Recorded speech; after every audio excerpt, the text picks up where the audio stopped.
Hello students.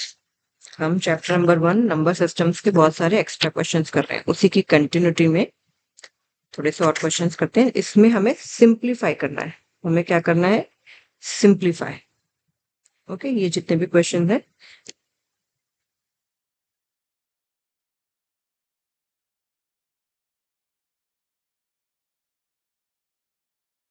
We are suppose to simplify them. Okay, तो इस context में जो पहला क्वेश्चन है वो है 5 8 की पावर 1/3 प्लस 27 की पावर 1/3 उस पूरे की पावर 3 और ये सब कुछ की पावर 1/4। ठीक है, तो कोई बात नहीं, स्टेप बाय स्टेप चलते हैं। सबसे पहले स्मॉल ब्रैकेट सॉल्व करेंगे। राइट, सबसे पहले हम स्मॉल ब्रैकेट सॉल्व करेंगे। 5 एज इट इज, 8 को मैं लिख सकती हूँ 2 का क्यूब और उस पूरे की पावर है 1/3 प्लस 27 को लिख सकते हैं 3 का क्यूब और उस पूरे की पावर है 1/3 और फिर इस पूरी चीज की पावर 3 है और फिर इस पूरी चीज की पावर 1/4 है। तो कुछ भी पावर को छोड़ना नहीं है। ओके, अब स्टेप बाय स्टेप 5 ये a की पावर m, a की पावर m पूरे की पावर n हो जाता है a की पावर mn। तो यानी कि 2 की पावर 3 इंटू 1/3 हो जाएगा, तो 3 से 3 कट जाएगा, तो ये बच जाएगा 2। सिमिलरली ये दोनों भी कट जाएंगे, बच जाएगा 3। उस पूरे की पावर 3 है और फिर इस पूरे की पावर 4 है।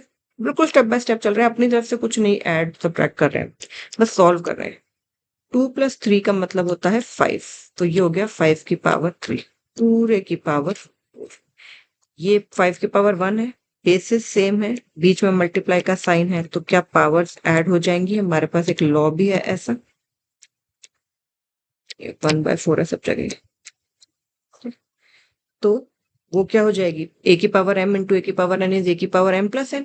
तो ये क्या हो गया? 5 की पावर 4 और उस पूरे की पावर है 1/4। फिर से वही वाला फॉर्मूला कि a की पावर m और उस पूरे की पावर n, तो a की पावर mn। तो ये क्या आ गया? 5 की पावर 1 यानी कि 5। 5 की पावर 1 यानी कि 5। एक बार दोबारा अगर देखना चाहते हैं तो एक बार दोबारा देख लेते हैं। इफ यू वांट कि एक बार हम इसको दोबारा करें तो बहुत इजी है। लगता है मुश्किल, बट है बिल्कुल भी मुश्किल नहीं। रीजन जरूर लिखना है, जो भी आप पावर्स एंड एक्सपोनेंट्स का फॉर्मूला यूज कर रहे हैं उसको कोशिश करके लिखिए जल्द। राइट,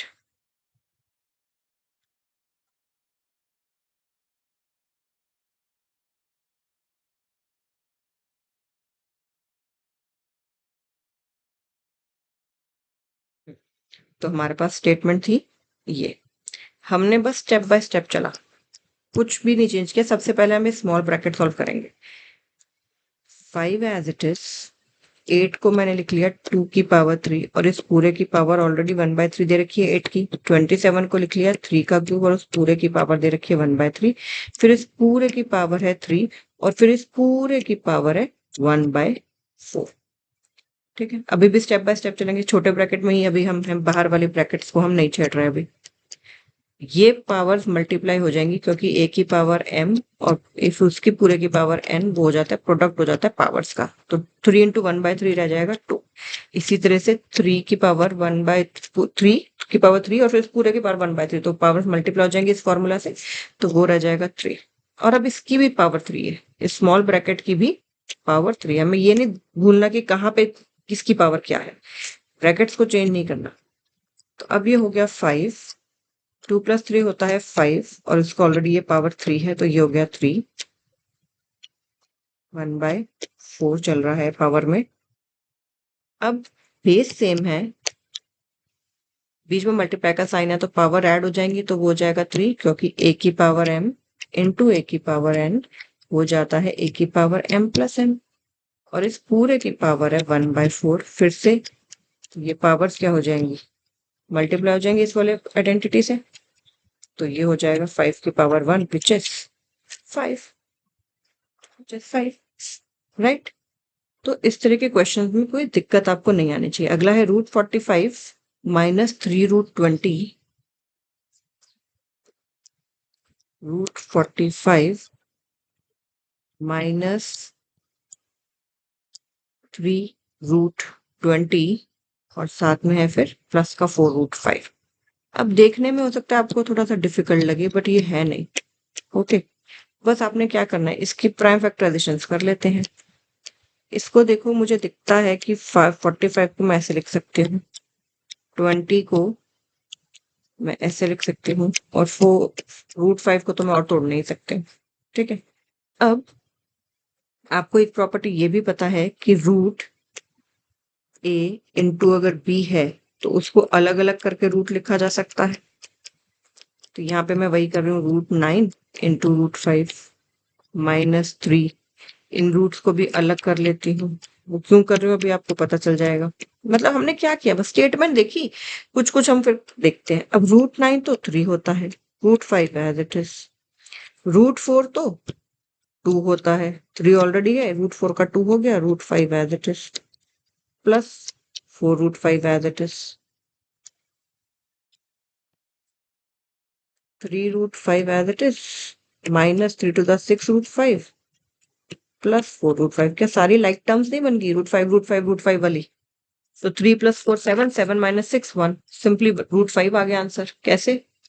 3 रूट 5 में से माइनस 6 रूट 5 किया तो पहले तो आ गया माइनस का 3 root 5। Just like normal numbers आप ऐड करते हो, जैसे अगर रूट 5 को मैं x मान लूं तो ये क्या हो गया, 3x minus 6x plus 4x। यही तो हुआ, 3x माइनस 6x हो गया माइनस का 3x, माइनस का 3x प्लस का 4x हो गया x। तो हमारे पास आंसर क्या बचा, खाली रूट 5, है ना। तो हमने क्या किया, रूट 45 को हमने ब्रेक कर लिया 9 इंटू 5 में, क्योंकि मुझे पता है रूट 9 जो होता है 3 होता है। इसी तरह से 20 रूट 20 को कर लिया 5 इंटू 4 में, फिर रूट 9 की जगह लिख लिया 3 root 5 as it is, root 4 की जगह लिख लिया 2 रूट 5 एज इट इज, और 3 ऑलरेडी यहाँ पे था, 4 एज इट इज, 5 इनको नहीं और तोड़ सकते, तो ये आ गया 3 रूट 5, ये 3 टू द 6 रूट 5, ये 4 रूट 5, तीनों लाइक टर्म्स बन गई। इन दोनों को पहले सॉल्व कर लिया, या फिर इन दोनों को कर लो पहले, 3 प्लस 4 7 रूट 5 माइनस 6 रूट 5, तो आंसर हमारा रूट 5 आ जाएगा। नहीं तो पहले इन दोनों को कर लो, माइनस 3 रूट 5 प्लस 4 रूट 5, फिर से रूट 5 आ जाएगा। ठीक है, तो क्वेश्चन देखने में बड़ा वो लग सकता है कि पता नहीं क्या करना है इसमें, बट होते नहीं है क्वेश्चन इतने डिफिकल्ट जितने हमें लगते हैं, है ना। अगला है रूट 24/8 प्लस रूट 54/9। 24 और 54 है, और उधर 8 और 9 है। ओके,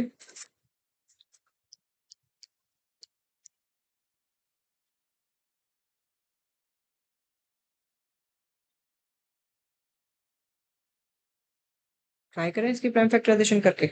ठीक है, वैसे इसमें देखते हैं क्या क्या आता है। रूट 24 की अगर आप प्राइम फैक्टराइजेशन करोगे तो वो आ जाएगा 2 to the 4 to the 8 3 the 24 upon 8 as it is लिखा। कुछ नहीं करे, बस अब हमें जो उतना हमें समझ आ रहा है उतना करें। 2 ये बचा 27, 2 to the 6 to the 18 3 the 54। आप प्राइम फैक्टराइजेशन करके देख लेना, अपॉन 9। अब पेयरिंग करके जो जो बाहर आ जाए उसको बाहर ले आओ, एक 2 बाहर आ जाएगा इसका। ठीक है, बाकी रूट 6 अंदर बचेगा अपॉन 8, एक 2 बाहर आ जाएगा ना स्क्वायर रूट के, बाकी 6 अंदर बच गया। इसमें एक 3 बाहर आ जाएगा, इसमें एक 3 बाहर आ जाएगा, अंदर क्या बच जाएगा, इसमें भी रूट 6 बच जाएगा। ठीक है, सिंप्लीफाई करने का मतलब होता है कि जितना ज्यादा आप सिंप्लीफाई को कर सकते हो। इससे कट गई 1 3 3 था नहीं, तो हमारे पास क्या आ गया, root 6 upon 4 plus root 6 upon 3। ये दोनों लाइक टर्म्स है, रूट 6 को अगर एक्स की तरह रखो तो x upon 4 plus x upon 3 तो है ये, है ना। इन दोनों का एलसीएम ले लेते हैं, 12 आ जाएगा एलसीएम, तो ये आ जाएगा 3 रूट 6, और ये कितना आ जाएगा 4 रूट 6, तो ये आ जाएगा 7 रूट 6 अपॉन 12। बस इससे ज्यादा सॉल्व नहीं होगा। ठीक है ना।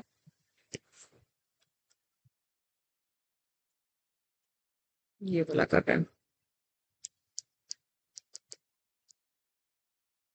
4th root of 81 minus 8 into cube root. ये क्यूब रूट कहते हैं इनको, 4th रूट कहते हैं। देखो ना कहाँ पे लगा हुआ है ये, जैसे ये 15 into 5th root of 32 plus simply square root of 225। देखो मैं 8, इसका मतलब क्या है बेटा, इसका मतलब है ये 4 मल्टीप्लाई नहीं है, देखो इस रूट के इधर है, तो इसका मतलब है 81 1 की पावर 4। ये है 8 इंटू 216 की पावर 1/3 प्लस ये है 15 इंटू 32 की पावर 1/5 और ये तो है सिंपली 225 की पावर 1/2 क्योंकि स्क्वायर रूट है। ठीक है, अब 81 को अगर हम प्राइम फैक्टराइजेशन करोगे ना तो आप देखोगे कि वो कितना आएगा 3 की पावर 4। 216 को अगर आप करोगे तो वो आएगा 6 का क्यूब। 32 को अगर आप करोगे तो वो आएगा 2 की पावर 5 और 225 को अगर आप करोगे तो वो आएगा 15 का स्क्वायर और ऑलरेडी पावर बाहर 1/2। देखो 4 से कट गई 4, वही a की पावर m पूरे की पावर n तो a की पावर mn, ये भी इससे कट गया, ये भी इससे कट गया, ये भी इससे कट गया, तो हमारे पास क्या बचा सिंपली 3 माइनस 8 इंटू 6 48 क्योंकि 6 की पावर 1 होगी ना ये, plus 15 to the 30 plus 15। Solve कर लो इसे, इसको अब हमें सॉल्व कर लेना। कितना आ जाएगा 30 प्लस 15 इज 45, ये आया माइनस 45, वो आया 45, कितना बचा 0। ठीक है, 81 की पावर थी 1/4, इसको हमने लिखा 3 की पावर 4 और आपको पता है कि पावर m इंटू ए की पावर m n वो कट जाता है तो 3 की पावर 1 बच गया। 8 एज इट इज था 2 161/3, 6 का क्यूब होता है वो, ये दोनों कट गया तो 6 की पावर 1, 8 6 48, 2 की पावर 5 होता है 32 और ऑलरेडी बाहर 1/5 है तो 5 से 5 बन गया 2, 15 टू द 30, 15 का स्क्वायर होता है 225 जो होता है 15 का स्क्वायर होता है और ऑलरेडी बाहर पावर 1/2 ये कट गया तो क्या हो गया 15। इनको सॉल्व किया तो कितना 0। कोई मुश्किल है क्या क्वेश्चन, नहीं है ना।